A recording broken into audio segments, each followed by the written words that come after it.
Hey guys, welcome to the channel. Welcome to another video. Today's video we're talking about the Champions League. It is back tonight. We are entering the business end of this competition.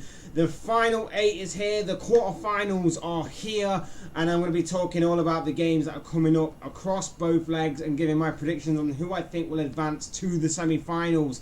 There are some very interesting and exciting games that are coming up at this stage of the competition. There's some mouth-watering encounters that I cannot wait to watch. But of course, there's got a lot of football to be played, and I'm going to be giving my predictions on all the games, talking about them and seeing who I believe will make it into the final 4 of this competition. Before we go any further, I would like to remind you to please like the video and also subscribe if you're new. Both things are always and very greatly appreciated. Also, get involved. I want to know your thoughts, your comments, but most of all, of course, your predictions on this season's Champions League. Who do you think will make it past the quarterfinals? Who do you see winning this competition? All of that, I'm sure, will make for interesting reading down below in the comment section. Without further ado, let's get into the video. Let's talk about the games. Starting with tonight, we're going to be talking about Inter Milan versus Benfica first up, because this game is a game that I believe will go a little bit under the radar, especially with other games that are around that may draw the attention more of neutral fans and rival fans maybe. But this game, I believe, will go under the radar. I don't think it's the most eye-catching game out there, but I think it's going to be interesting because I think a lot of maybe scouts and things like that will be looking at some very new and some very fresh talent, especially on the Benfica side. We know that Benfica being part of the Portuguese league, is a team that obviously a lot of Premier League clubs especially are looking at now more and more as a source of new talent. Benfica are a leading role in that. They've got a very good young side. They also do very well in producing some very promising and very ambitious talent with a lot of potential. And I think this is going to be a game that a lot of people have eyes on, but maybe not so many fans, I guess you'd say. I think a lot of fans will also be drawn to the other game that is taking place tonight, which I will get onto a little later.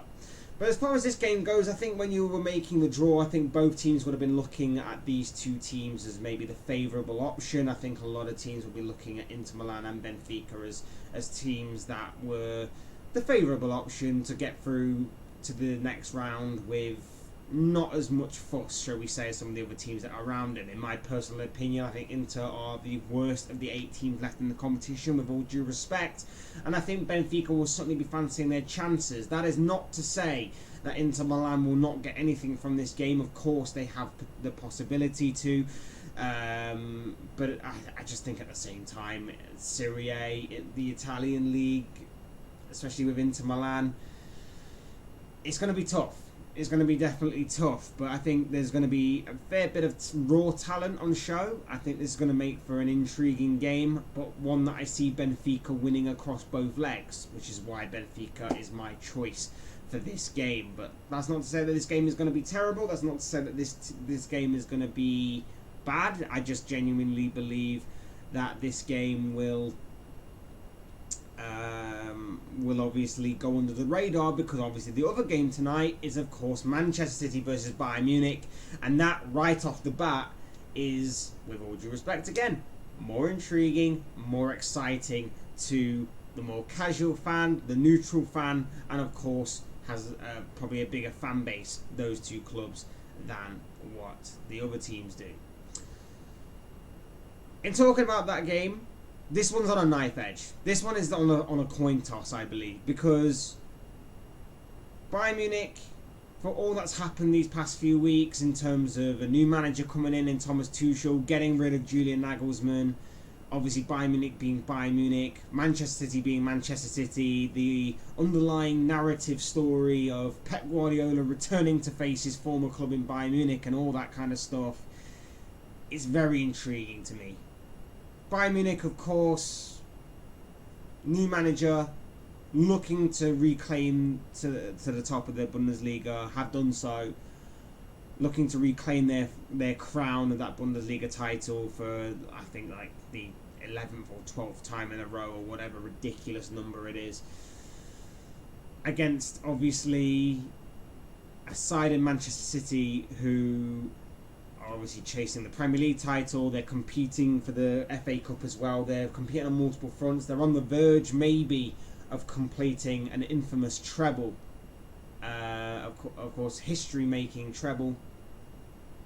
Something that is incredible, something that is a phenomenal achievement within the English game especially, or any kind of thing especially. This one's on a knife edge for me. This one could go genuinely any which way. Like I say, there are underlying stories. There's Pep Guardiola's return to Bayern Munich. There's João Cancelo, of course, who went out on loan to Bayern Munich in January. It'd be incredible if he was the one to knock out his parent club in Manchester City. That could be a story for the ages. But no, you've got two teams that are incredible. You've got the form of the likes of Kevin De Bruyne and Erling Haaland, who, remember, last time we saw Erling Haaland on a Champions League stage, he was smashing 5 past RB Leipzig, another German club. So, yeah. In this competition, this is Haaland's for the taking, and I think obviously this is the competition that City want to win. This is a competition that City have been gunning for. This is a competition that obviously would complete City's sort of monopoly of football, at least round 1 of monopoly of football for since their takeover. This is the one that they desperately want. And as for Bayern Munich, you look at their squad and you think they've got an incredible squad too. Leroy Sané, Sadio Mane, Joshua Kimmich, Thomas Muller, Serge Gnabry, just to name a few. Leon Goretzka, just to name a few. It's going to be an epic game tonight. It's going to be a game full of talent, full of quality. And obviously, two sides that are slightly different, I guess you'd say. Thomas Tuchel has a slightly different approach to what Pep Guardiola says. It could make for a very intriguing game. We've, of course, seen Tuchel and Guardiola lock horns in obviously footballing battles a fair few times in recent years, and I think Thomas Tuchel pretty much had Guardiola's number in a few of them. Will he have it again in this round of the competition in a massive game for both clubs? Obviously, time will tell. If I had to choose a winner, look, for me, there can be no slip up for Guardiola. This is his competition for the taking. I think Erling Haaland is the final piece in this competition for him to take City to that next level. I don't think there can be any slip-ups, but of course with Guardiola, with the games that are set before them, with their route to the final, so to speak, I wouldn't put it past Guardiola to overthink it at some stage and maybe go a little bit overboard on it and maybe slip up eventually. Will it happen in these two games? Look, I'm going to have to give the slight edge to Bayern Munich. And I think I'll give it even more so because I believe it's at the Etihad the first leg. If Bayern can go there and they can stay in that game, if they can get a good result away from home, a draw, even a slight win, I would guarantee them to finish the job off at the Allianz. I guarantee them to finish the job off at home, but they have to get a good result in that first leg. They cannot lose that first leg against City, and I think a Thomas Tuchel masterclass is possibly in the works for this one, and that is why I believe Bayern Munich will get through. Like I say, I'm not very confident.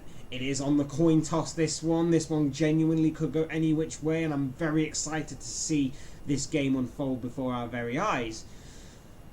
But like I say, it's going to be very interesting, and I think I'm going to have to give Bayern Munich the slightest of edges in this one, just with the players that they have, with what they have at their disposal. And I know that City have got the likes of Erling Haaland, but if the likes of De Ligt can keep Haaland quiet, City might just struggle.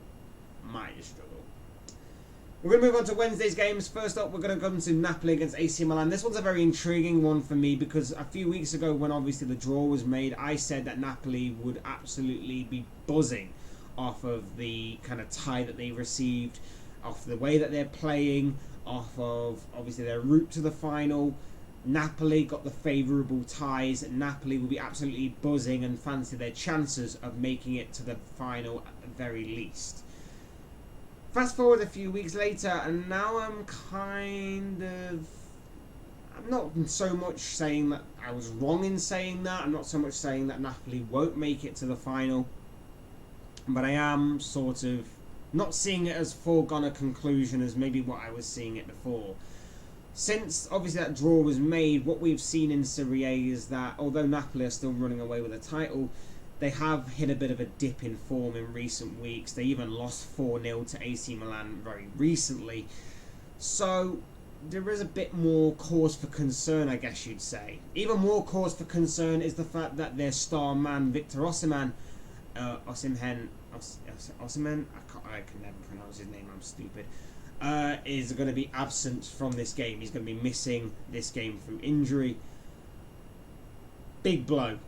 Big blow for Napoli right off the bat before a ball is even kicked. It's going to be a massive test of Napoli's character and to see whether or not Napoli can obviously contend with missing a key player.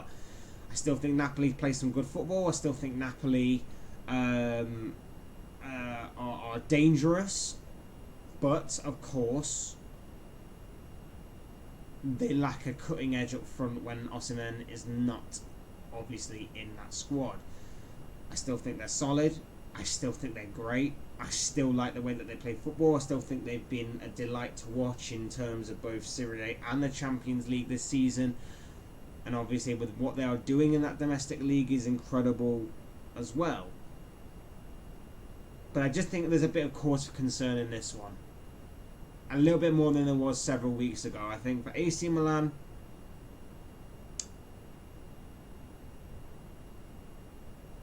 there is obviously Champions League heritage there. There's Champions League royalty there. They have been a sleeping giant for a number of years. They're obviously not the same AC Milan side that I grew up watching as a kid. Far, far, far, far, far from that.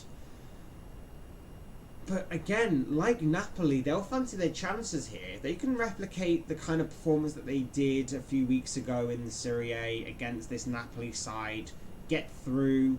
They'll fancy their chances against either one of Benfica or Inter. There's definitely a good chance for any one of those four teams to obviously make it to a Champions League final and gain that experience and obviously gain an opportunity at pulling off an incredible triumph.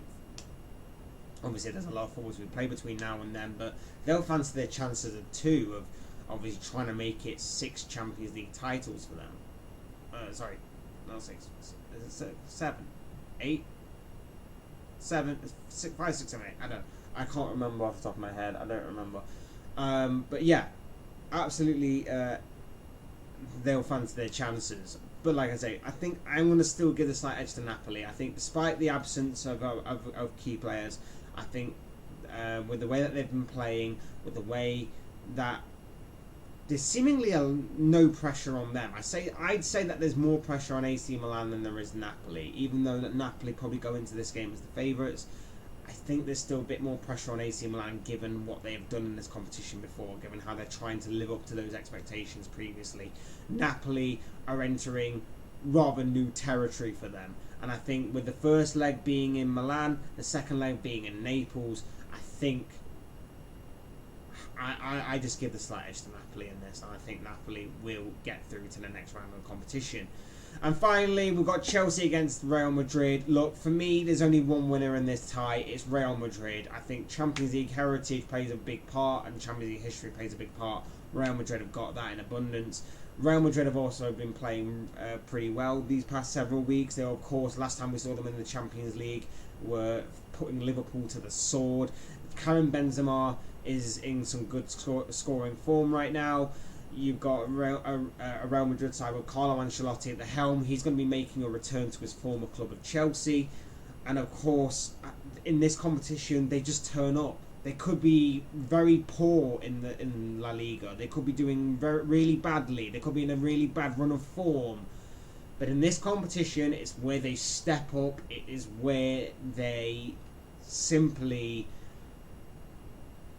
despite everything, defy all expectations, any expectations, defy anything and everything that's in their path, and they step up in this competition, and they make the opposition suffer.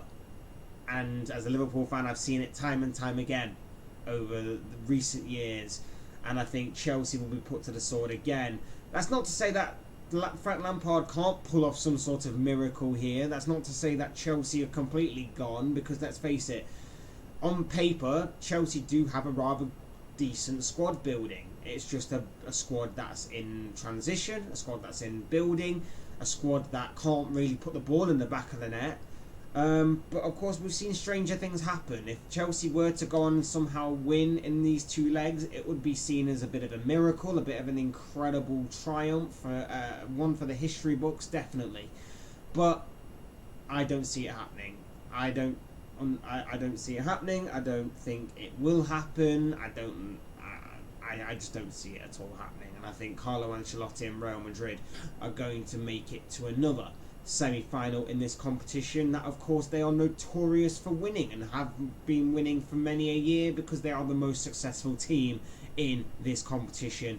And whilst obviously I think they face a bit of an uphill battle in the semi-final, that, by the way, is going to be an incredible game no matter who goes through in that one, because I think Real Madrid will go through in this one, and like I said, it was a bit 50-50 on whether it will be Manchester City or Bayern Munich that will meet them in the semi-final. Either way around, it's going to be an incredible semi-final. I cannot wait for that, but of course there's still a lot of football to be played. But I am going to go for Real Madrid, simply for the reason that they just turn up in this competition and they turn on the heat massively. So those are my predictions. I believe that Benfica, Bayern Munich, Napoli and Real Madrid will all make it to the semi-finals. But those are just the thoughts, comments, opinions, predictions, whatever you want to call it, of this guy. I want to know what you guys think. I want to know what you guys' thoughts, comments, opinions, but most of all, of course, your predictions are on the Champions League quarter-final stages for this season's competition. Who do you see making it to the semi-finals? Who do you see going on to maybe winning the competition? All of that good stuff, I'm sure, will make for interesting reading down below in the comment section, I'm sure. Otherwise, hit the like button on the way up if you enjoyed the video. Subscribe if you're new and want to see more content like this. Both things are always and probably greatly appreciated. And as always, thank you all so much for watching and listening. I've been Fletch. This has been another Fletch Talks video. And I'll see you all again soon in another video.